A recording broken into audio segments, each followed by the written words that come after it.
ఈ ఫార్ములా కేసులో కేటీఆర్ మీద ప్రాసిక్యూషన్ తీసుకుంటారా? రెండు టీపీపీఎస్సీ ఈ గందరగోళాన్ని సరి అయిపోతున్నారా? చరణ్ గారు సంక్షిప్తంగా మాట్లాడండి కొంచెం ఈ రెండు. సార్, కార్ రేసింగ్ వ్యవహారంలో పెద్ద ఎత్తున క్విడ్ ప్రోకో జరిగిన మాట వాస్తవం. చాలా స్పష్టంగా ఎలక్షన్ బాండ్లు కావచ్చు, తర్వాత ఎలక్షన్ బాండ్లు అంటే అందరికీ వచ్చినాయి కదా. అది నేను చదివాను మిత్రమా. నేను చదివాను. ఎలక్షన్ బాండ్లు ప్రస్తావన వచ్చింది కాబట్టి చెబుతున్నాను. ఎలక్షన్ బాండ్లు అది చదివితే ఏసీబీ వాదం నాకేం అంత సమర్థంగా ఉన్నట్లేదు. కాంగ్రెస్ వాళ్ళకి ఇచ్చారు, బీజేపీ వాళ్ళకి ఇచ్చారు, అన్ని పార్టీలు. సమర్థవంతం లేనప్పుడు ఎందుకు భయపడాలా? ఒప్పందం జరగక ముందే మీరు మున్సిపల్ శాఖతో ఒప్పందం చేసుకుని హెచ్ఎండి నుంచి అది టెక్నికల్ గా తప్పు చేశారు. అయితే ఆయన ధైర్యంగా చెప్తున్నాడు కదా. మీరేం చేస్తారు? కాదు కాదు కాదు కాదు కాదు మిత్రమా, ఆయన నేనే ఇచ్చాను అని చెప్పాడు. మీరు ప్రాసిక్యూషన్ అనుమతిస్తారా ఇవ్వరా? సార్, దయచేసి చట్టం తన పని తాను చేసుకునే ప్రయత్నంలో మీరేమనుకుంటున్నారు? ప్రకాష్ రెడ్డి గారు, రాజకీయ ప్రమేయం లేకుండా ప్రకాష్ రెడ్డి గారు మీరేమనుకుంటున్నారు? అదే కాకుండా గ్రూప్ 1 సంబంధించి సార్ దయచేసి ఏ నిరుద్యోగి కూడా నష్టమయ్యే పనులు కాంగ్రెస్ ప్రభుత్వం చేయదు. నిరుద్యోగులకు సంబంధించి 2012 తర్వాత ఈ 13 సంవత్సరాల కాలంలో బీఆర్ఎస్ పార్టీ 2 సార్లు నోటిఫికేషన్ 2 సార్లు రద్దయిన పరిస్థితి మనం చూసాం.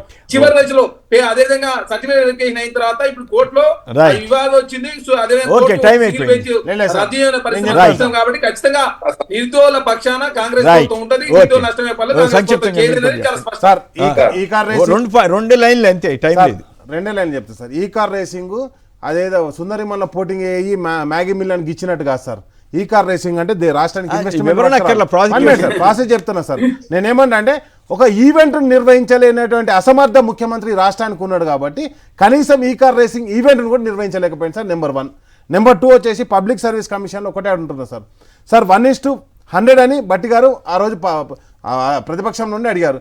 కానీ వీళ్ళు ప్రభుత్వంలోకి వచ్చిన తర్వాత 1:50 అని పిలిచారు సార్. 1:50 పిలిచినప్పుడు నువ్వు 1:50కే కట్టుబడి ఉండాలి కదా. మళ్ళీ ఒక 3,000 మందిని కొత్తగా ఎట్లా తీసుకున్నావు? ఆ 3,000 మంది ఏ రోస్టర్ కింద వచ్చారు? సార్ నేను public service commission selected sir. నేను అంతకుముందు నాకు కూడా అన్యాయం జరిగినప్పుడు నేను పోరాటం చేసిన, నాకు తెలుసు దాని రూల్స్ అండ్ రెగ్యులేషన్. నేనేమంటా అంటే నువ్వు ఇచ్చిన రిజల్ట్లో 563 మంది ఏదైతే ఉన్నారో వాళ్ళకు 1:50 ఇవ్వాలి. ఇంకా 3,000 మందిని కొత్తగా ఎట్లా యాడ్ చేసిన అమ్ముకున్నారు.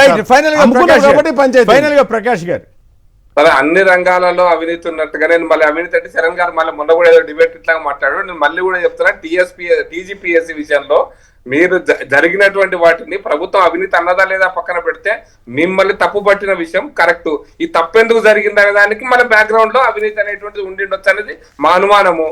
కాబట్టి మీరు నివృత్తి చేయాలి. గ్రూప్ 1 పరీక్షను మొన్న పెట్టిన పరీక్ష రద్దు చేయడం అంటే విద్యార్థులను చాలా మోసం చేసినట్టే, నిరుద్యోగులను చాలా మోసం చేసినట్టే. జరిగిన దాన్ని మీరు సమర్థించుకుంటే మాత్రం నిరుద్యోగులు ఎప్పుడు చెప్పాలో సమాధానం అప్పుడు చెప్తారు.